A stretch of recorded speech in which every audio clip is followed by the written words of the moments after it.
In today's video, I'll be talking with all of you about step 3 of the fiancé visa process. And if you missed steps 1 and 2, you'll want to go back and check out those videos as well. My name is attorney Megan Pastrana, and my firm Immigration for Couples is dedicated exclusively to helping couples across the nation and across the world and navigating the U.S. immigration process. And I regularly post updated videos and content on my YouTube channel, and so I encourage you to subscribe using the link below. And I also encourage you to follow our Facebook page, Immigration for Couples, because we host weekly live immigration attorney chats, and during those weekly chats, I will be answering your questions live, so you won't want to miss out. So let's talk about step 3 of the fiancé visa process. So as I mentioned, I made videos for steps 1 and 2. You'll want to check that out. And here today in step 3, we'll be talking about the consular interview phase. That's really what step 3 is all about. So as I mentioned in the video for step 2, you'll be receiving an email from the U.S. Embassy or consulate once they have your file, and they will give you specific instructions for your consular post on how to schedule your interview and the next steps. In step 2, I talked about a lot of the things that you can do proactively, working ahead, waiting for that email. Now, it's important to understand that the U.S. immigration process and the fiancé visa process really will vary from country to country, even though it's all U.S. immigration. Each U.S. Consular post or U.S. embassy has really their own flavor and their own way of doing things. And we help couples all over the world, and so we see all these different variations of requests and how the consular post will ask for documents.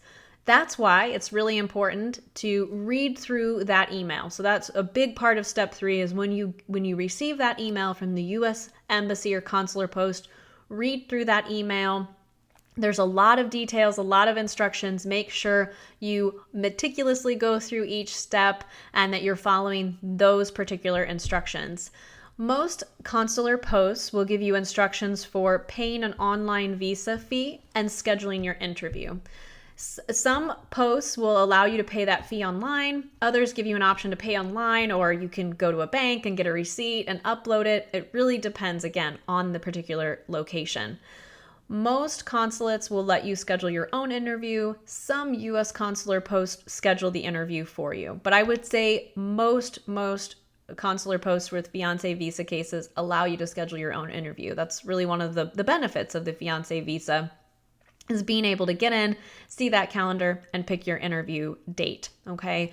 So you'll read through that email, you'll follow the steps to schedule the interview, to pay the visa fee, and then they'll also give you instructions about your medical exam. That's the other piece that happens in step 3, is the medical exam. Most of the time, as soon as you've scheduled your interview, you're able to schedule that medical exam. And in the instructions that the embassy sends you, they will give you a link to the medical clinics. You have to go to a specific medical clinic. Sometimes there's more than one, but they have to be a certified civil surgeon, certified by immigration to complete that medical exam. And then once you have scheduled your interview, or the consulate has scheduled your interview, then you're going to take your packet of original documents like your birth certificate, your passport. Some countries have specific requirements, like the Philippines, to take something called a CENIMAR, a certificate of non-marriage, or a certificate of marriage if you are married. Your background checks, your police reports, the affidavit that I called it, that I-134, and all of the financial documents of the petitioner. And all of that will be in that email from the consular post of everything that you would take. You'll take your originals, you'll take all of the forms, you'll take copies. Some consulates will give you instructions to email certain things. Some consulates will have you actually mail documents. I know with a consulate specifically in Frankfurt, a lot of times in Frankfurt, Germany, they will have you mail documents. The policies and procedures are ever changing. And so again, I can't emphasize enough the importance of reading through that email and following the links and the instructions word for word, step by step in that email. And when you go to your interview with your packet of original documents and then the financial documents and all of the requirements, during that interview, the immigration officer is going to be reviewing your file with you.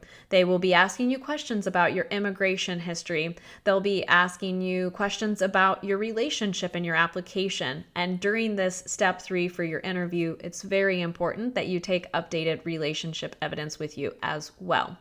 Now, in a separate video, I will talk about what to expect at the interview, at the fiancé visa interview, but really here in step 3, I just want to give you that 30,000 foot view of what's happening in this step. All right.